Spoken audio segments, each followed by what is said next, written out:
Ang title nito, Sumpa o Pagpapala. Mamili na kayo dyan. Pero tiyak, pipiliin nyo pagpapala.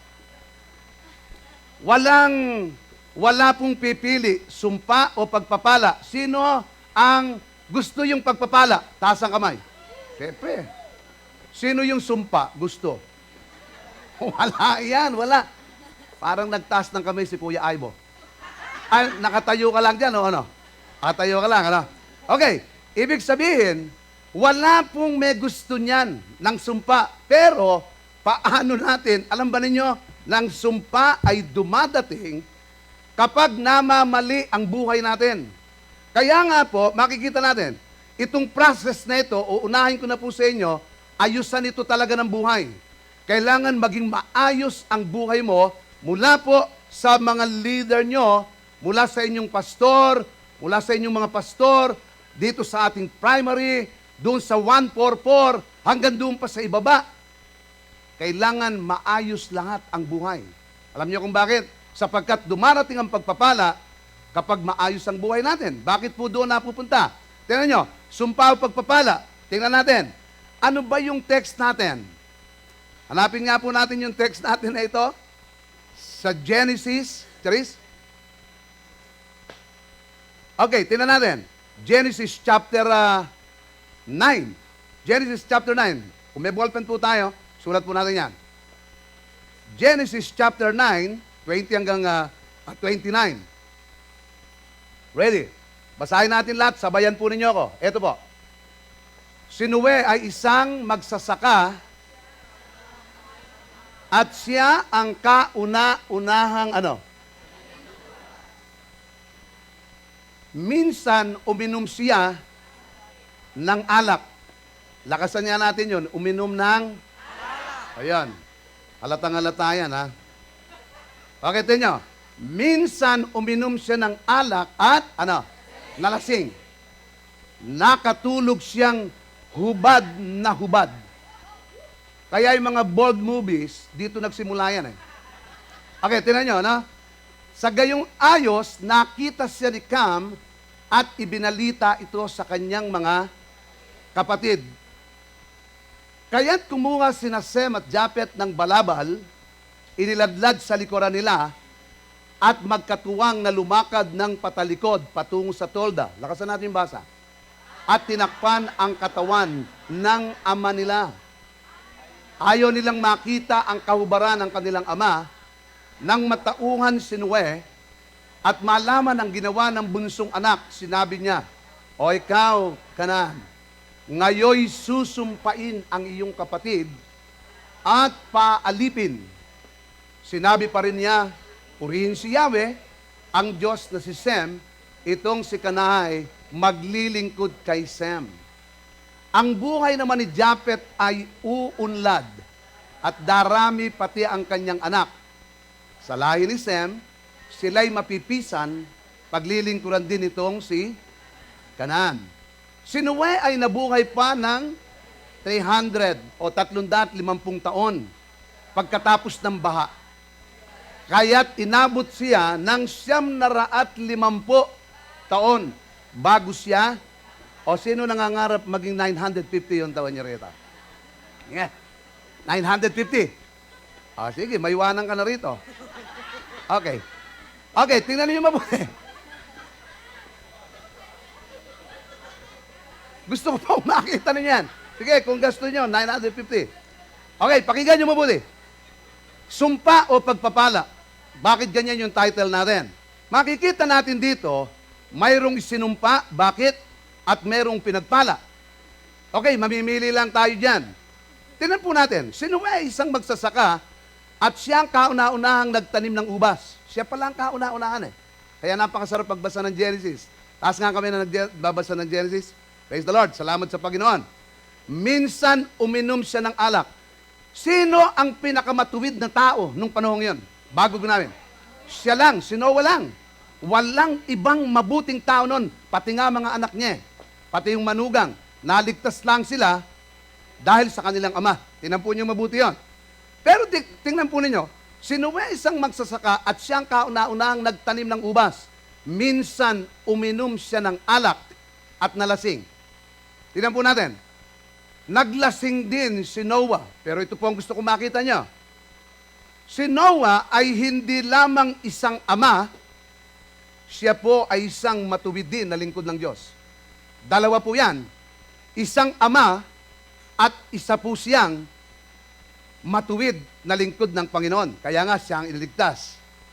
Dito makikita natin, minsan uminom siya ng alak at nalasing.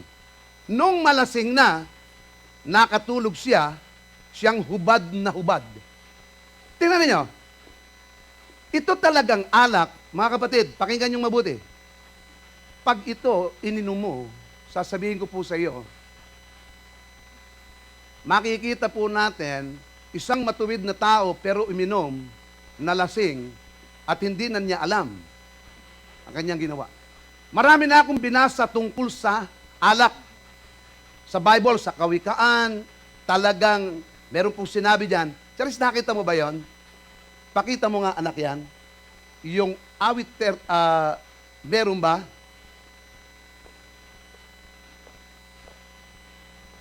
Makikita natin. Okay, sorry. Kawikaan 23. Tingnan nga pa natin yan. Wala sa inyo to. Kawikaan 23, 29, 33. Hindi awit, ano? Proverbs. Proverbs. Pakita nga natin, anak yan. Sige, tingnan ninyo. Kasi gusto ko lang makita ninyo. Okay. Basahin nga po natin lahat. Sinong may kalungkutan at may malaking panghihinayang? Sino ang may kaaway at kabalisahan? Tingnan nyo. Sinong nasusugatan ng di nalalaman? At sino ang may matang yung pinamumulahan, yung mata, yung pulang-pula? Sino pa kundi ang ano? Lakasan natin ng konti yung sugapa. Ibalik natin sa una. Ibalik natin sa una. Tingnan nyo, ha? Sino ang may kalungkutan? Sabi nila, masaya. Tingnan nyo, ha? At may malaking panghihinayang. Sino ang may kaaway at kabalisahan? Sino ang nasusugatan ng di nalalaman? Walang alam yan. Sino ang may matang pulang-pula, pinamumulahan? Sino pa, kundi ang At ang nagpapakalango sa bagong alak. Sige po, tingnan nyo. Huwag mong tutunggain ang matapang na alak kahit ito'y katakam-takam. Ano? Okay, tingnan nyo. Pagkat kinaumagahan, ay daig mo pa ang tinuklaw ng ahas. Lakasan natin yon. Tinuklaw ng ahas na makamandag. Ano? Okay, tingnan nyo. Meron pa ba? Okay, pakinggan nyo. Alam nyo yung inalintulad lamang yung mga tao na talagang mahilig dyan eh. Isipin nyo, masakit ang ulo, sa umaga, hindi alam. Si Noah nung lalasing, hindi na alam. Hindi na po alam. Tingnan nyo. Halos hindi ka makadilat. Ito ba, tuloy natin. Halos hindi ka makadilat.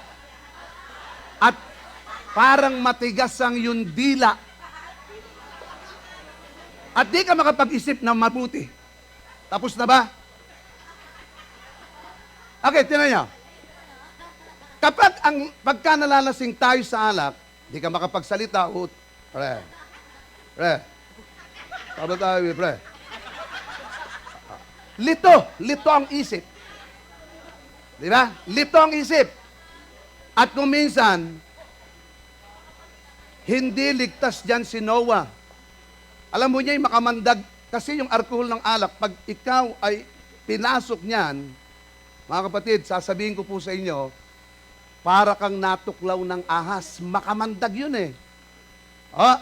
Kaya kung minsan, nakikita lang natin lagi, yung sinabi ni Pablo kay Timothy, kung minom ka ng konting alak, mabuti sa katawan yon.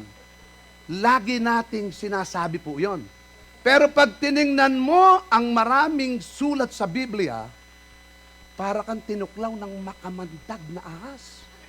Pag naglasing ka talaga. Kaya, okay na kung konti lang, pero wala akong nakitang uminom ng konti pag natikman. Katakam-takam. Tabanin nyo yan. Ha? Katakam-takam yan. Kaya sinasabi ko po sa inyo to, mga kapatid, pakinggan nyo mabuti. Nakita ninyo? Pero ako'y naniniwala, wala nang umiinom ng alak dito.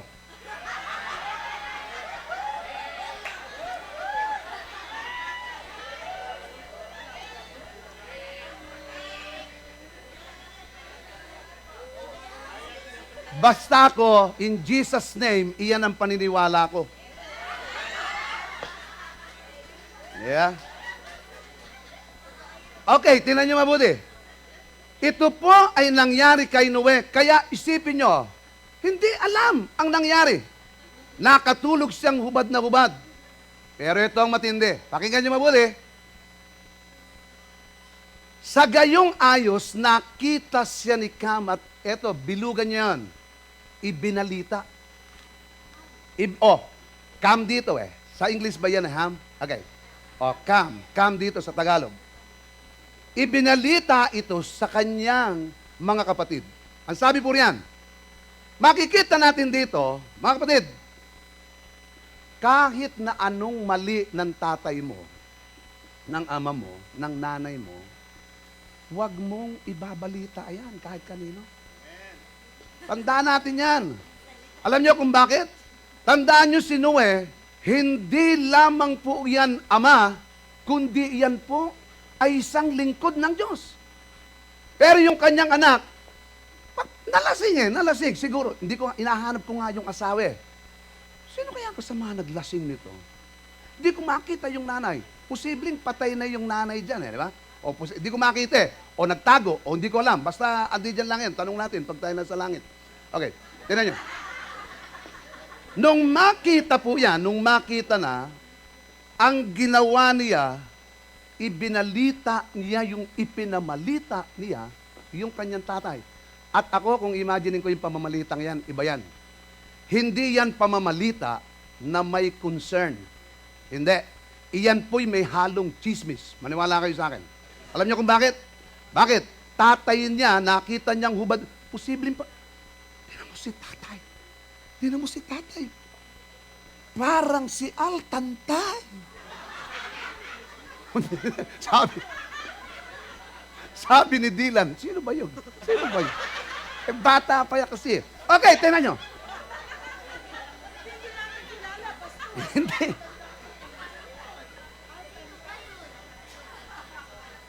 Okay, tingnan nyo. Sa gayong ayos, nakita ni Cam at ibinalita ito sa kanyang kapatid. Mga kapatid, gusto ko pong ipakita ito sa inyo. Anumang pagkakamali ng tatay, ng ama, ng ina, nanay mo yan eh, tatay mo yan, dapat i-respect mo yan. Dapat i-respect mo yan. Bakit? Sabi po riyan, sa gayong ayos nakita si Cam at ibinalita ito sa kanyang mga kapatid. Pagdating po doon, makikita natin, basahin pa natin, kaya't kinuha ni Sem at Japet ang balabal, iniladlad sa likuran nila, at magkatuwang na lumakad ng patalikod patungo saan? Sa tolda, at tinakpan ang katawan ng ama nila. Ayaw nilang makita ang kahubaran ng kanilang ama. Ano ang pagkakaiba? Yung una, yung bunso, ibinalita ang kalalagayan ng kanyang ama.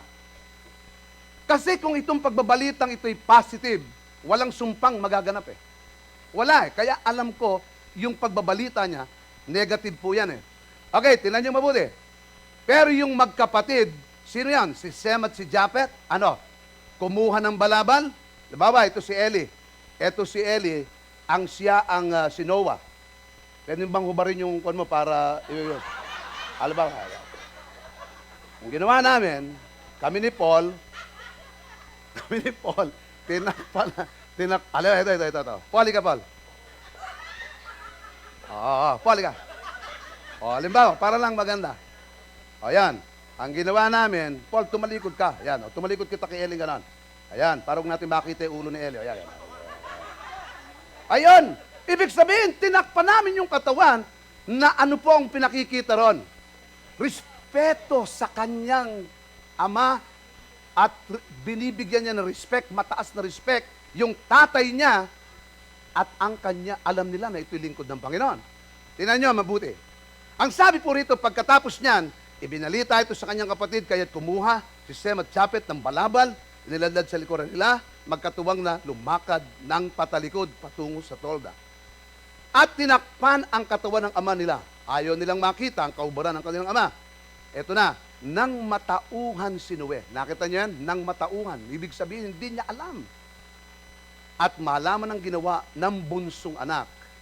Sinabi niya, ikaw, Kanaay, ngayoy susumpain. May sumpa. Tignan niyo yung sumpa. Sa iyong kapatid ay paaalipin. Sinabi pa niya, purihin si Yahweh, ang Diyos ni Sem. Itong si Kanaay maglilingkod kay Sem. Ang buhay naman ni Japet ay uunlad. Tingnan niyo to. Darami pati ang kanyang mga anak. Sa lahi ni Sem, sila'y magpipisan at paglilingkuran din naman si Kanaan. Okay, tinalang. Ang una po riyan, sumpa ang pagpapala. Number 1, may sumpang mararanasan kapag hindi mo iginalang ang iyong magulang. May sumpang mararanasan. Tingnan nyo, sinabi niya, ikaw Kanaang ngayoy susumpain, si Canaan. Sa iyong kapatid ay paalipin. Sinabi pa rin niya, purihin si Yahweh, ang Diyos na Sem, itong si Kanaay, maglilingkod kay Sem.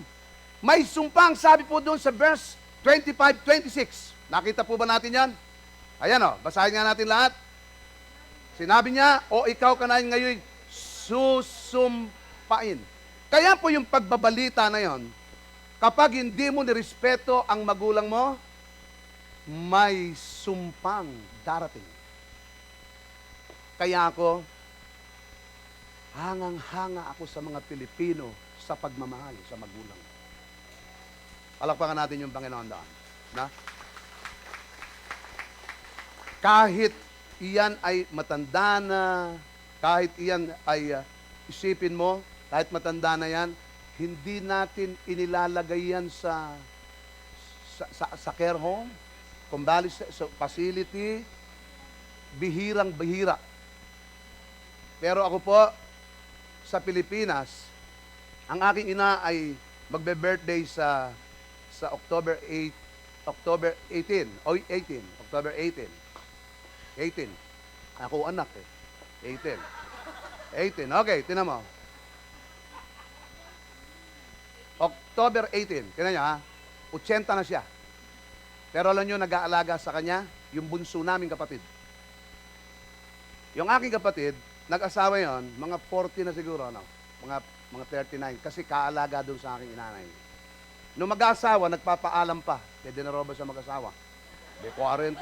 Ganun sana ang mga young people natin, 40 pa lang, tsaka pa lang magpapaalam mag-asawa. Okay, tinan niyo mabuti, ano?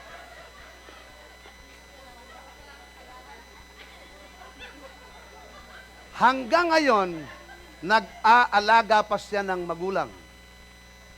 Oh, makita natin yung bang pagrespeto doon sa nanay. Ano? Eto, minsan po, mga kapatid, yung palang, akala lang natin, nire-respeto natin yung mga magulang natin, pero yung palang patalikod na may sinasabi ka, yung bang, ano ba, makulit yung nanay, tatay? Makulit yung naman. Makulit yung naman.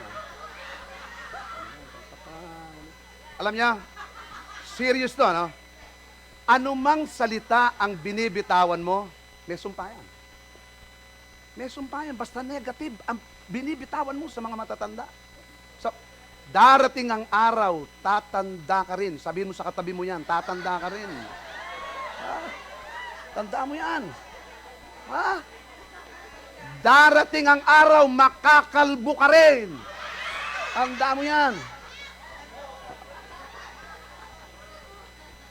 Ibig sabihin, yung mga salita na palihim na sinasabi natin, walang pinag-iba kay Kamian.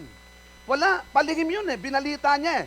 Mga kapatid, sabi rito, tinan nyo ha, Kawikaan 30:17, basahin natin lahat yan. Proverbs.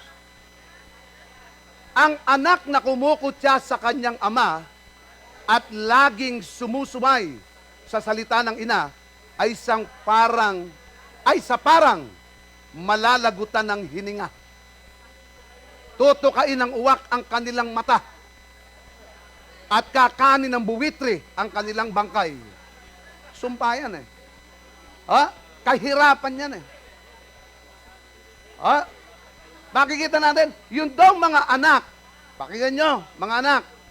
Kaya nga, tinan nyo kaya ituro natin ito sa mga anak natin.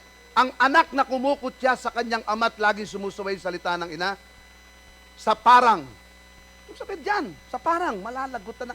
Ibig sabihin, hindi maganda ang pagkamatay mo. Hindi maganda ang iyong magiging kinabukasan.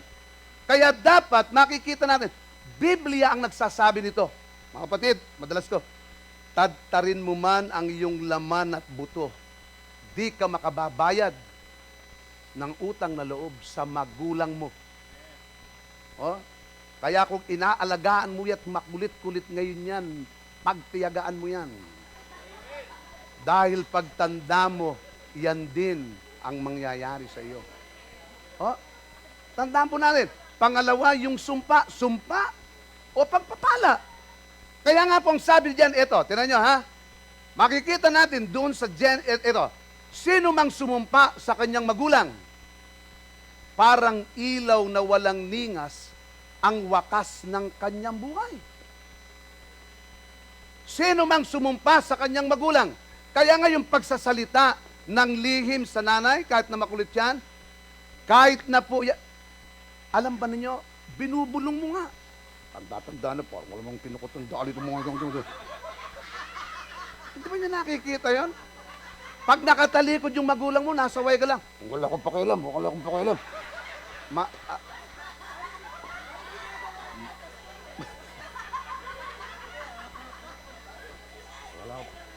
Kaya nga marami.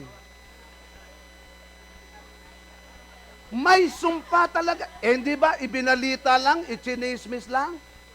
O sa halip na takpan, ano nangyari sa kanya? Sinumpa siya. Sinumpa siya, tinan mo ito. Ang sabi po kasi, meron po kasi may sumpang mararanasan. Ako meron ganito eh. Hindi ko na lang po babanggitin kasi yung pangalan na nangyari. Kasi naka-TFC tayo eh, maririnig tayo eh. Okay, tayo.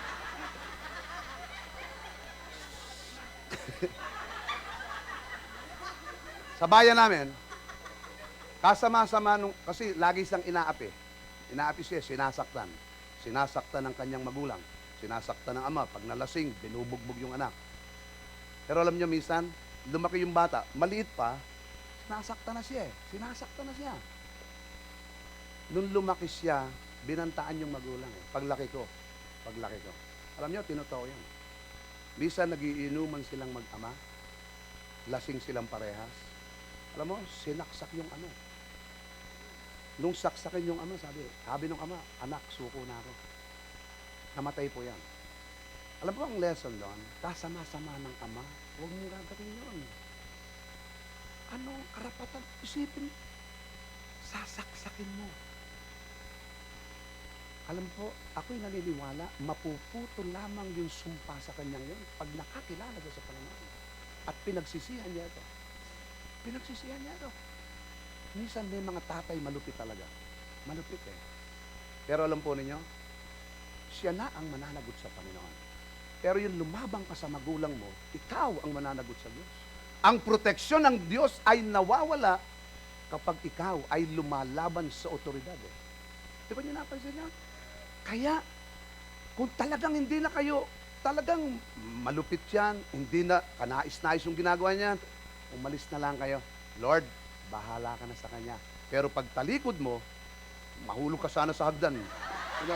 O, sumpa na naman yun. O, tumalikod ka nga, pero mahulog ka sa hagdan. Pambihira ka. Huwag. Hayaan natin sila, tandaan po natin, magulang po natin yan. Magulang natin, dapat parangalan. Kaya nga po, sabi rito, ang sabi diyan, malalaman ni Ama Nanilinlang ko siya kapag ako'y kanyang nahipo. Ito'y kay Jacob at kay Isaac. Si Isaac. Susumpain niya ako sa halip na basbasan.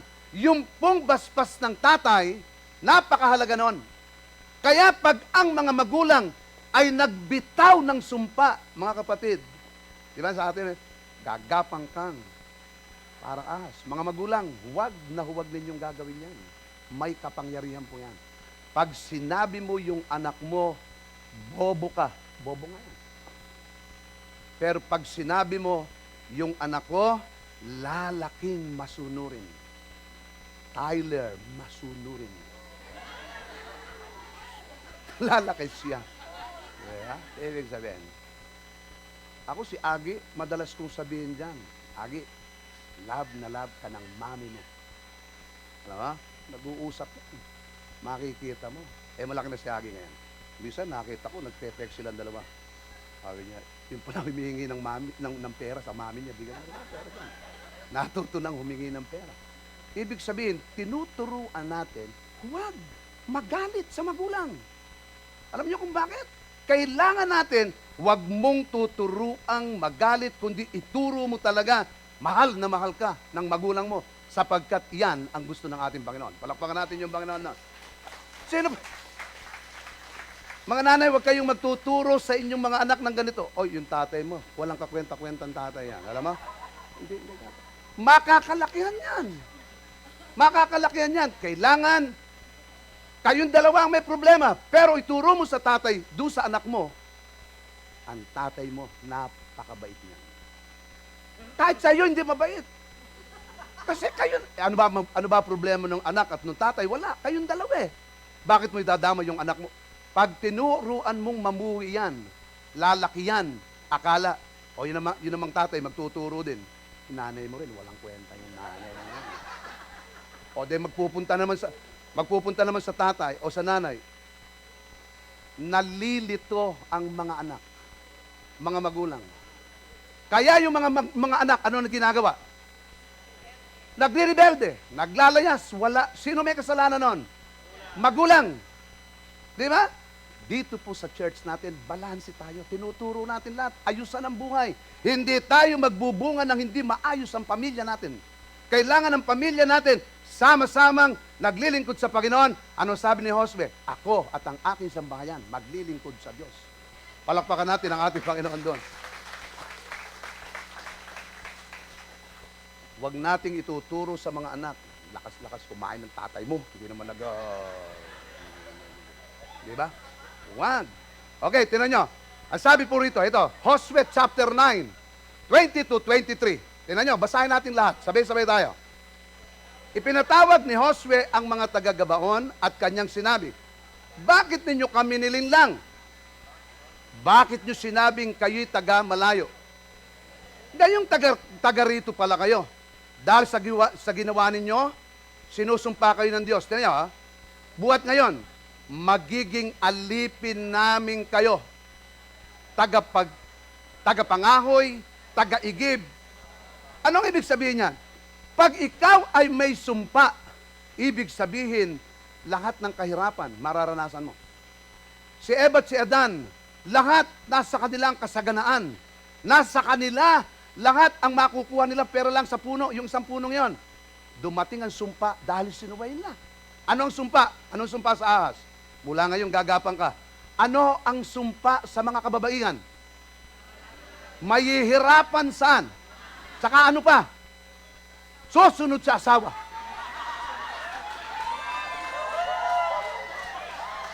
Sumpa yan eh.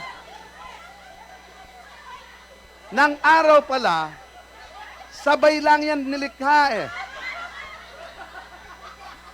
Kung hindi, kaya nga po sumpa yun eh. Ano ang sumpa sa mga kalalakihan? Maghihirap sa trabaho, sa kanin. Sa pawis mo manggagaling ang lahat ng, di ba? Lahat ng kakanin mo, paghihirapan mo. Dati hindi. Sumpa yan. Pero, pakinggan nyo mabuti, nalagot ang sumpa nang ang Panginoong Jesucristo'y mamatay sa krus ng Kalbaryo at lahat ng may sumpa, pag tinanggap mo ang Panginoon, maliligtas ka talaga. Buti na lang may Kristo. Kaya tayo naputol ang sumpa eh. Hanggat di mo tinatanggap si Kristo, may sumpa talaga. Isipin nyo, nung wala ka pa kay Kristo, may pera naman, pero bakit may problema ka lagi? May pera naman, napakarami mong hinahanap. May pera naman, walang kakontentuhan sa buhay. Bakit? Sumpa yan eh. Pero, nung tanggapin mo si Kristo bilang Panginoon tagapagligtas, nawala ang mga sumpa na ito. Nagkaroon ka ng kapayapaan. Tignan nyo ito. May sumpang mararanasan. Okay, mamili na kayo. Sumpa o pagpapala? Paano natin makukuha?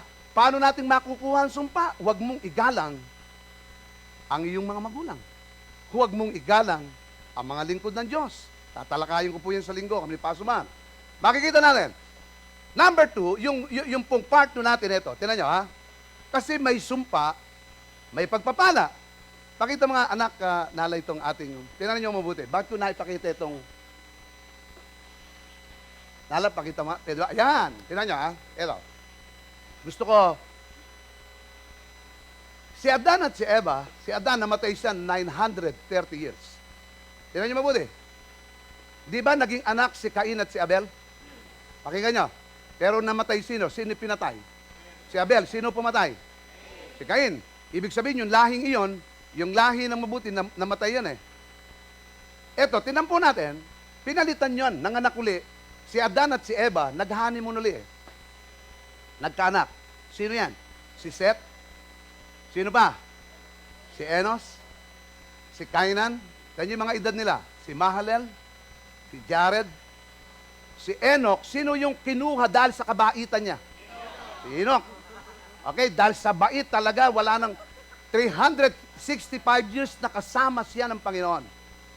Tingnan nyo si Methuselah, 969. Ito ang pinakamatanda. 969. Ano po? Si Methuselah.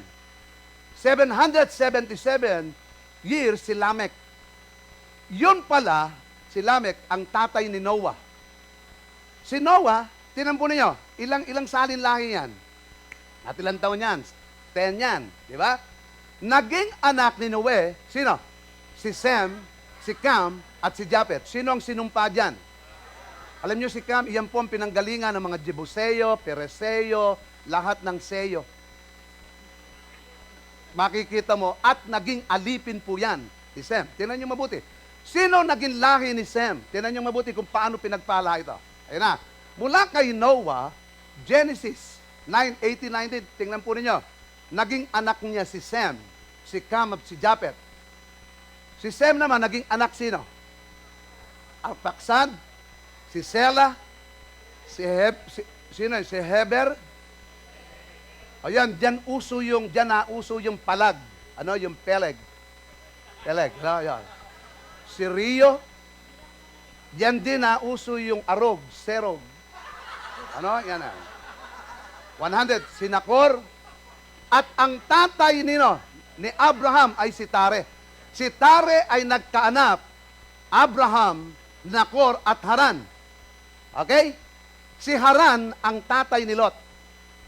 Kaya si Lot, pamangkin ni Abraham. Okay, tingnan niyo mabuti. Natupad ba ang sinabi ni Noah na ikaw ngayon ay may sumpa, paalipin ka sa iyong mga kapatid? Sem, Japhet, ikaw ay pagpapalain. Ano? Tingnan niyo si Sem, saan nagmula? Si Abraham, lolo niya si Sem eh. Diyan nagmula, tingnan niyo yung linya ng pagpapala na yan. Linya ng pagpapala. Tingnan natin ha. Okay, pakita anak natin ito. Ito na. Si Abraham.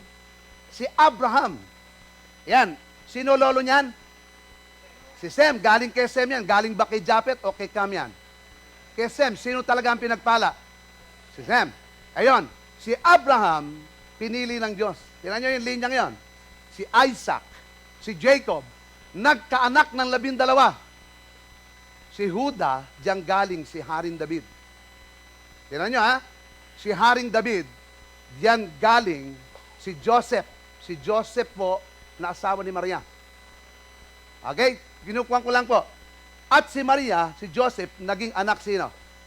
Si Jesus, galing po yan sa linya ni Juda. Pakinggan ninyo. Pero si Abraham, galing kay Sem. Tingnan niyo yung pagpapalang yon. Okay, si Jesus, nagkaroon ng 12. Tingnan niyo mabuti. Ayan. Pagkatapos ni Jesus, nagkaroon ng disciple.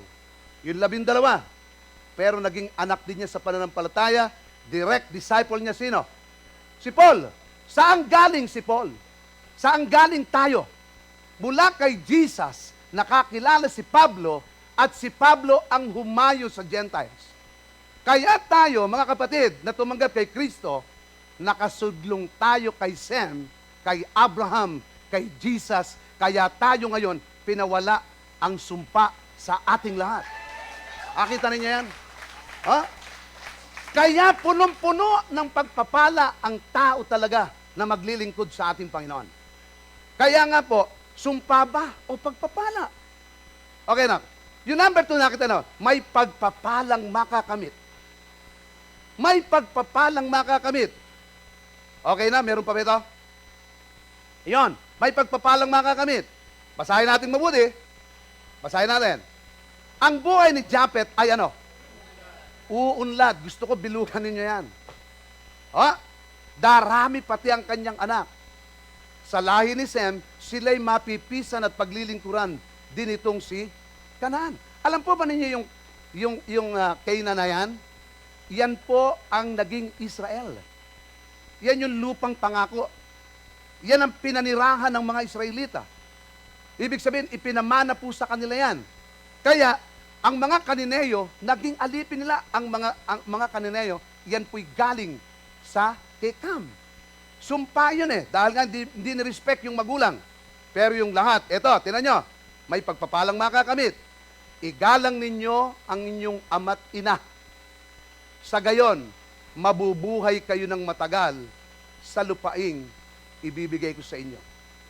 Tingnan yan, may pagpapalang makakamit sa lahat ng magre-respect sa mga magulang. Lahat. Ano pa ang sabi sa Exodus? Igalang ninyo ang inyong ama't ina, sa gayon mabubuhay kayo ng matagal sa lupaing ibibigay ko sa inyo. Utos po ito sa mga Israelita ng ating Panginoon. Sa Exodus chapter 20-12.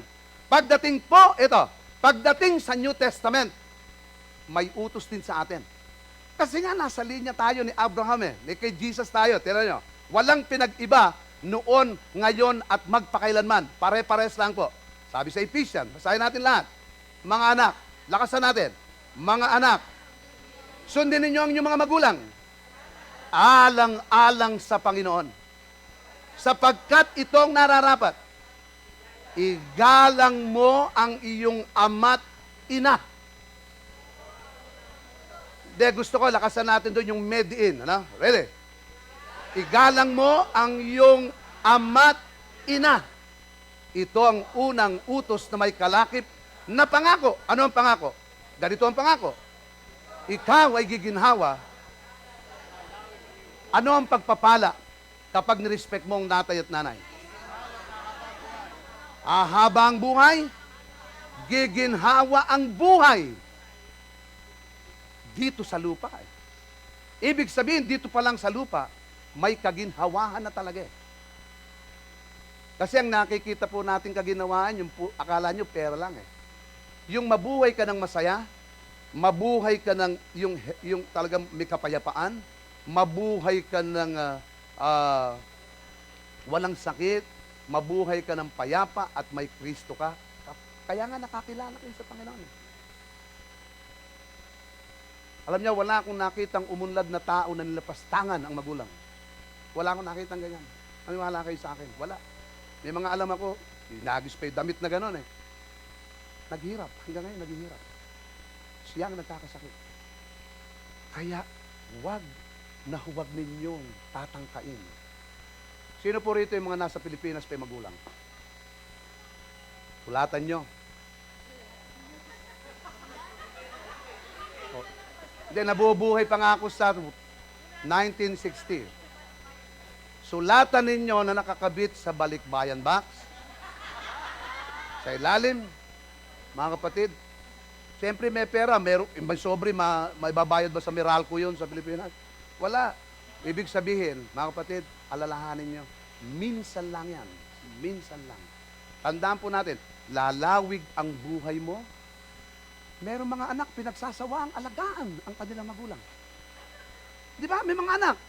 Oh, nakasasawa naman. Lalo, kapag medyo may umuoo ng konti na, tapos huhugas-hugasan mo, nako, puro na ba ako na lang? At sa buwisit, kumisa, tinatampal na puwit na ganito. May ganon. Di ba? Minsan, yung tatay alam ba niyo yung bao ng buko? Nililinis niya yung baong ganon Ano po, sabi niya, nakita siya nung anak niya. Tay, ano po yung ginagawa niyo? Di, nililinis kong bao na ito kasi yung lolo mo, pag kumakain, binabagsak lahat yung pinggan. Dito ko na lang sa pakakainin sa bao mo. Okay?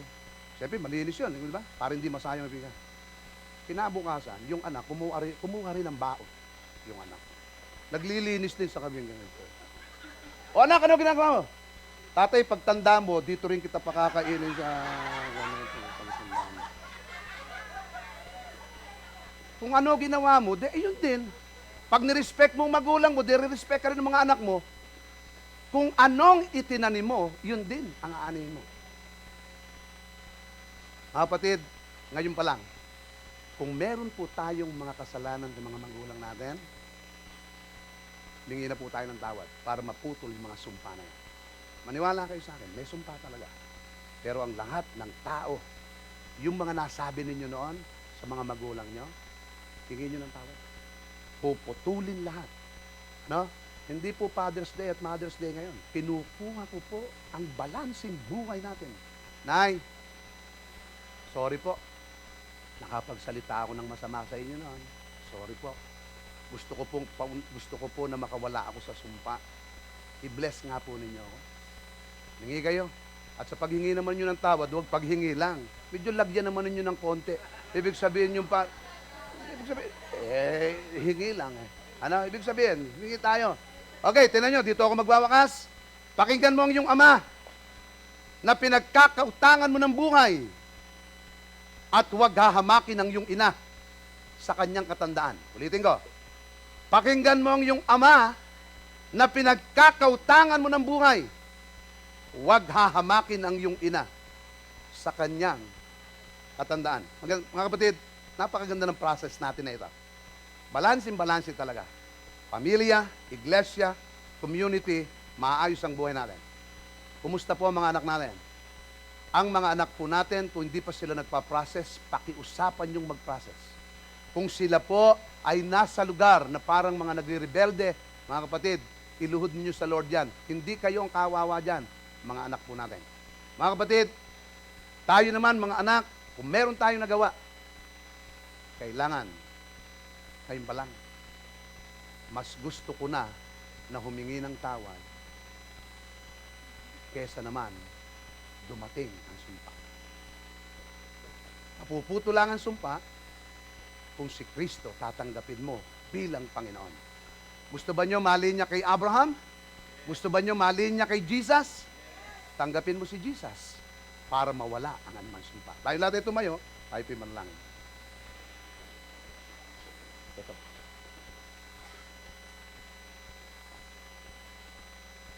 Pwede po ba tayong yumuko, manalangin, humingi tayo ng tawad sa Panginoon kung meron tayong mga nasabi sa mga magulang natin. Ngayon pa lang, hingi tayo ng tawad sa Panginoon. Sa Diyos tayo humingi ng tawad. Kahit sa inyong mga sarili. Ano man ang mga nabanggit natin sa magulang natin. Tandaan natin, si Cam ay sinumpa dahil ibinalita niya at ipinamalita ang kanyang tatay. Ano man po yan, sabihin natin sa Panginoon, putulin ang sumpang yan. Tampunin nyo, mapuputol ang mga sumpang yan. Kapag si Jesucristo ay tinanggap mo sa puso mo, bilang Panginoon at tagapagligtas. Kung nais mong maputol ang sumpang yan at malinya ka kay Jesus, mula kay Sem, kay Noe, kay Sem, kay Abraham, kay Jesus na ating tagapagligtas, tanggapin mo siya sa puso mo at ang sumpa ay mapuputol sapagkat ito'y papalitan ng kaligtasan. Kung nais mong tanggapin si Kristo, Pastor, gusto ko po mawala itong sumpang ito. Sumpa ng kamatayan, sumpa ng kapahamakan. Gusto ko pong tanggapin si Jesus. Habang nakapikit tayo, kung nais mong tanggapin si Jesus, itaas mo lamang ang iyong kamay, ipagpe-pray kita. Sige po. Salamat. Salamat. Salamat. Nakikita kayo ng Lord. Salamat po. Sige, taas po natin. Meron pa po ba? Salamat.